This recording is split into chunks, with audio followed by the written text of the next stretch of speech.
Hoje nós vamos desmascarar a fraude do déficit na Previdência Social. Todo mundo sabe que há anos as elites econômicas e a grande imprensa fazem de tudo para tirar mais direitos dos trabalhadores.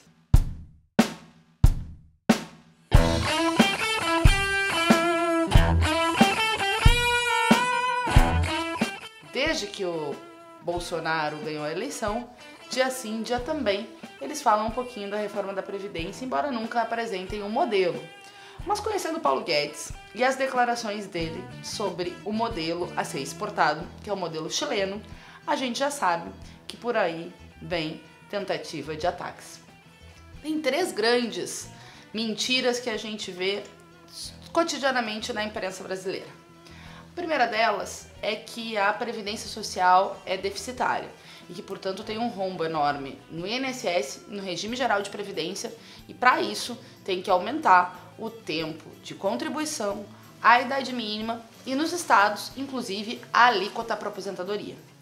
Bom, a Previdência Social está dentro de um grande guarda-chuva que inclui saúde e seguridade social, que seria aquelas contribuições obrigatórias que, além da grana dos empregadores, aquilo que é lá, e dos empregados, aquilo que é lá deduzido, né, do teu salário para a Previdência Social, além do aporte do governo, tem aí uma série de tributos que deveriam ser usados para investir na saúde, no amparo ao idoso e na assistência social de uma forma geral.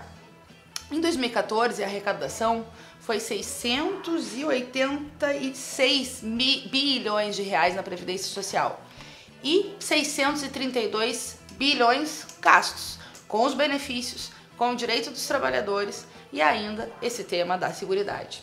2015, 700 bilhões para a Seguridade Social e gastos 688 bilhões, incluindo não só a Previdência, mas todos esses elementos da Seguridade Social. Mas como então eles falam que tem um déficit? Porque o governo Fernando Henrique aprovou uma PEC que chama Desvinculação das Receitas da União, que permite a utilização de até 20% de várias áreas para áreas que não tem nada a ver com aquilo que aqueles tributos e que aquela contribuição foi destinada. É o caso da Previdência Social, que a cada ano tem no mínimo 20% desvinculado das suas receitas para, em geral, pagar os juros da dívida pública, dívida que nunca foi auditada, dívida que é vinculada com os interesses dos grandes especuladores financeiros internacionais, esses mesmos que também foram protagonistas da crise de 2008 e que investem aí nos países que têm uma boa remuneração a partir da taxa de juros, que é o caso do Brasil. Em geral, a gente está sempre entre o primeiro, o segundo ou o terceiro maior taxa de juros do mundo, o que é muito fácil pegar dinheiro em outros lugares, vir para cá, comprar títulos de tesouro e ainda ser remunerado com dinheiro da assistência social, da tua aposentadoria, do dinheiro que não está no amparo para os idosos. Você sabe que hoje 45% do orçamento para a União é para pagar juros e amortização da dívida pública. O ano passado, mais de 900 bilhões foram utilizados para pagar juros e amortização da dívida pública e eles tiram dinheiro de todas as áreas para isso. Mas, para ajustar ainda mais, querem dificultar, aumentar a arrecadação com a Previdência, que a pessoa trabalha até chegar perto da morte ou até, infelizmente, morrer antes e, ao mesmo tempo, tem um novo filão para os bancos com os regimes de capitalização. Depois, essa desvinculação das receitas da União passou a ser de até 30%. E agora, o Paulo Guedes já falou que a alternativa à reforma da Previdência é desvincular tudo, é desvincular e liberar geral para não ter obrigações constitucionais com a saúde, com a assistência, com a educação e poder drenar todos os recursos do povo brasileiro para os interesses dos grandes banqueiros e dos especuladores financeiros. A gente está vendo aí pelos anúncios do Bolsonaro, isso pode ser ainda pior com essa tal progressividade da idade que eles botam e ao mesmo tempo, né, sem considerar aqueles que começam a trabalhar muito jovens, que cumprem o tempo de contribuição e mesmo assim ainda tem que atingir uma idade mínima. A segunda grande mentira é que os trabalhadores não contribuem e que os servidores públicos são privilegiados. Os trabalhadores contribuem, como vocês sabem, todo mundo contribui no contra-cheque, e os servidores públicos, inclusive, contribuem mesmo depois de aposentados, numa regra incluída pela reforma da Previdência do governo Lula, que inclusive foi onde a gente originou o PSOL, quando a Luciana Genro votou contra essa e outras medidas que atacavam os trabalhadores e foi expulsa do PT por ser coerente. Então, não só os servidores servidores públicos contribuem, inclusive depois de aposentados, como se fossem receber aposentadoria no além. E a gente sabe, não.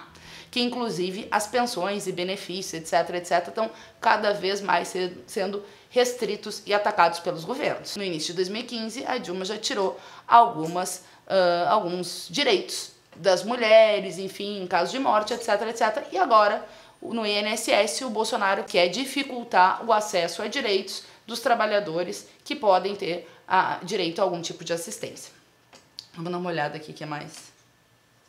Terceiro, que foi a CPI da Previdência Social lá no Senado, investigou várias coisas. Infelizmente essa CPI não teve muita cobertura da mídia, né, galera? Pessoal, infelizmente essa informação não chegou no povo. Se identificou que os grandes devedores da Previdência Social, na verdade, são grandes empresas que não passaram a sua parte de financiamento da Previdência Social. São 450 bilhões de dívida de grandes empresas, 3 vezes mais do que o propalado e até mentiroso déficit anunciado pelos governos e pela imprensa. Quem são essas empresas? Bradesco, JBS, Marprig, Vale, etc.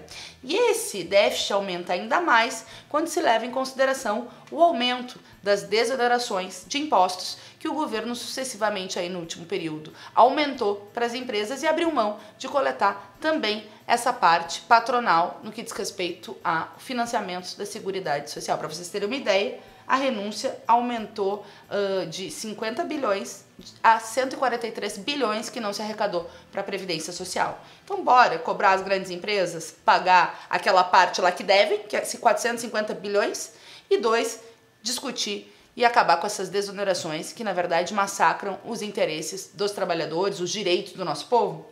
O tema do modelo chileno, porque o Paulo Guedes tem dito que o modelo que eles querem adotar no Brasil é o modelo do Chile. O modelo do Chile que fez uma verdadeira devastação nos direitos do povo trabalhador chileno. Lá, a contribuição, aquilo que tu paga todo mês para tua aposentadoria, é definido. Os trabalhadores sabem quanto pagam. Mas o benefício não é. É tudo feito a partir de uma lógica de privatização da Previdência administrado por grandes fundos de pensão. Para vocês terem uma ideia, mais de 12 fundos de pensão faliram ao longo dos anos, levando a aposentadoria embora de milhares de chilenos que contribuíram nesses fundos. Mais de 70% dos aposentados ganham menos de um salário mínimo e 40% ganham menos do que é considerado a linha da pobreza. Esse é o modelo chileno. Não é à toa que boa parte dos idosos tem muitos que estão na rua pedindo dinheiro porque não conseguem sobreviver. Mas, na verdade, além da perversidade na vida desses trabalhadores e trabalhadoras, existe uma outra razão por trás de tudo isso. Um grande filão que são as aposentadorias complementares. O que eu sei é que boa parte desses fundos de pensão chilenos também financiam os políticos vinculados à defesa desse modelo neoliberal, né? Então, porra, os caras massacram os trabalhadores, os caras criam lá o déficit, aumentam o déficit, eles mesmos sacam dinheiro para outros fins e criam o tal do déficit, depois diz que para sanar o déficit tu tem que trabalhar mais anos, contribuir mais e às vezes até morrer trabalhando para não poder se aposentar. Então, a gente tá ligado nesse processo de tentativa de privatização da Previdência Social dos brasileiros e das brasileiras.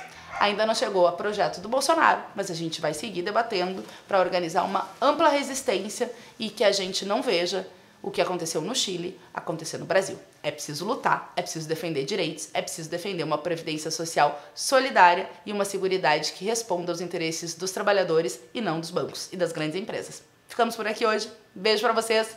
Curte lá o nosso canal, nos ajuda compartilhando. Vamos desmontar as mentiras do governo Bolsonaro e dos seus asseclas.